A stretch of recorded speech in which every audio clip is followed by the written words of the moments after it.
Shema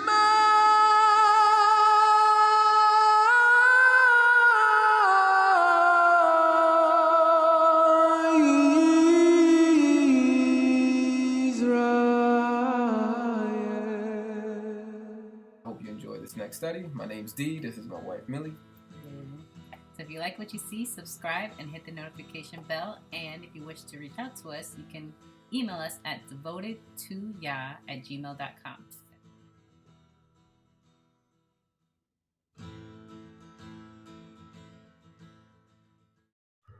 All right, shalom, shalom. Acts chapter 12, starting at verse 5. Peter, therefore, kept in prison, but constant prayer was offered to God for him by the assembly. And when Herod was about to bring him out, that night Peter was sleeping, bound with two chains between two soldiers, and the guards before the door were keeping the prison. Now behold, an angel of Yahuwah stood by him, and a light shone on the prison. And he struck Peter on the side and raised him up, saying, Arise quickly. And his chains fell off his hands. Then the angel said to him, Gird yourself and tie on your sandals. And so he did. And he said to him, Put on your garment and follow me. Now, here's another story, Derail. We just finished reading Matthew 12 and talking about Isaiah 30, 34 or 35, about the prophecies of Yahuwah. 61. Setting the captives free, taking prisoners right? Mm-hmm. Releasing the prisoners. Here's another prophecy here. Yahuwah is releasing prisoners. Yeah. I don't recall miracles like this happening in the Old Testament, where people are locked up in chains and the chains just drop off. Okay, we do see Moses, Yahuwah using Moses to liberate Israel from slavery. So metaphorically, there's a chain, shackles breaking in that sense. But here, chains are literally breaking while a man of Yah is locked up in prison. Yeah, that's cool. So another witness to the spirit or Yahusha's ministry. Yahusha ascended into heaven and he poured his spirit out on the apostles. And here the apostles who are operating and preaching in the name of Yahusha, Yahuwah is setting them free from prison. This is a witness to the testimony of Yahusha, the New Testament, and the apostles. and also I want to point out that there's a light that these angels, give off, because it said a light shone in the entire place. Yes. They are balls of light, if you will, or they have that light, that shining light, which is a reflection of Yahuwah. Yahuwah is the light of the world, right? And he created angels, and he gave them certain attributes, Sometimes angels are called stars. Yep. Right? And Lucifer, or Hasatan, or Halal, if you want to call him his real name, Halal, he was an angel of light. He was called the son of the morning. He was the brightest, one of the brightest probably, right? Falling star. And he wanted to be like Yah. He wanted to sit on the throne of Yah and got kicked out. And then the New Testament also tells us that Satan himself can disguise himself as an angel of light. So even Satan has the ability to transform himself and look like an angel. Look like what he was. Look like what he was. Yep. It's on the power of prayer. All right. Power of prayer. Okay, hold on. I'm gonna just finish reading the story first. So his chains fell off. Verse 7, now behold, the angel stood by him, and a light shone in the prison, and struck Peter on the side, and raised him up, saying, Arise quickly, and his chains fell off his hands. Then the angel said to him, Gird yourself, and tie on your sandals. And so he did. And he said to him, Put on your garment, and follow me. So he went out. I'm going to just say something real quick before I move forward in verse 9. another little metaphorical, symbolic story we get out of this is I learned this from Way of the Master back when I was a Christian and learning evangelism. They said that this story is very symbolic to the experience of a new convert. So first you have somebody, a believer, a unbeliever who is spiritually asleep, right? Yeah. And it takes for a messenger of the gospel like us to come and awaken that sleeper. And one of the ways that we wake the sleeper up is by, what does it say here? Jabbing him. Well, we start off by the light shining.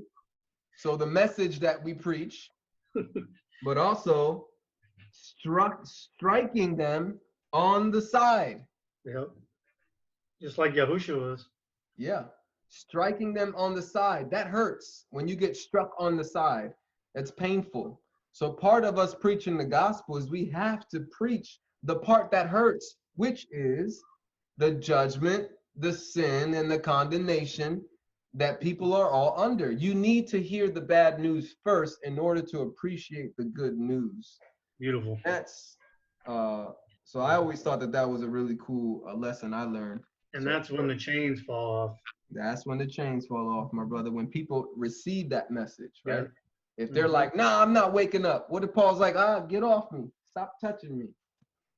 And what if he kept fighting and didn't know who he was fighting? He just said, just get away from me. Whoever you are, leave me alone. Wrestling. Angel might have left. Said, okay. Right? But he didn't. Paul got struck. Peter, I'm sorry. He got struck. He saw the light and he responded and he accepted the message. Then the angel said to him, gird yourself and tie your sandals. And so he did. And he said to him, put on your garment and follow me. So he went out and followed him and did not know that what was done by the angel was real, but thought he was seeing a vision. When they were past the first and second guard posts, they came to the iron gate that leads to the city, which opened to them of its own accord. And when they went out and went down one street, and immediately the angel departed from him. And when Peter had come to himself, he said, now I know for certain that Yahuwah has sent his angel and has delivered me from the hand of Herod and from all the expectation of the Judean people, or the Yahudim people. Verse 12. So when he had considered this, he came to the house of Mary, the mother of John, whose surname was Mark, where many were gathered together praying. And as Peter knocked at the door of the gate, a girl named Rhoda came to answer. When she recognized Peter's voice, because of her gladness, she did not open the gate, but ran in and announced that Peter stood before the gate. But they said to her, you are beside yourself. You're crazy, woman. Yet she kept insisting that it was so. So they said, it is his angel. It must be his angel. It's very interesting. Like, we don't talk this way. You know what I mean? Like, this seems sometimes to be a little foreign to us, that people have angels. People have angels. This is a concept that is in the scriptures. Yahuwah assigns angels to certain people. That's very interesting. Now Peter continued knocking, and when they opened the door and saw him, they were astonished. But motioning to them with his hand to keep silent, he declared to them how Yahuwah had brought him out of the prison. Prophecy fulfilled. Isaiah, whatever, 30, whatever we found, 35 or 34. 61. 61. That's awesome. And he said, go tell these things to James and to the brethren. And he departed and went to the other place. Then as soon as it was day, there was no small stir among the soldiers about what had come of Peter. But when Herod had searched for him and not found him, he examined the guards and commanded that they should be put to death. And he went down from Judea to Caesarea and stayed there. Any thoughts? Yeah, doubt. There was doubt, even in the apostles, after they'd done prayed, and been through everything, what they saw with Messiah, they had doubt still. that it was actually him, because they were praying for him to get out, right? They're praying for his, freedom, and they still doubted it until they seen it with their own eyes. Amen. Reminds me of what Yahushua said about Thomas, was it? Yep. Doubting Thomas, they call him. Yeah, yeah. Blessed are those who do not see but believe. Amen. That's what I got out of that part right there. That's us, right? Mm-hmm. Amen. All right, we do have notes on this that we put together. I'll share the screen so we can see it.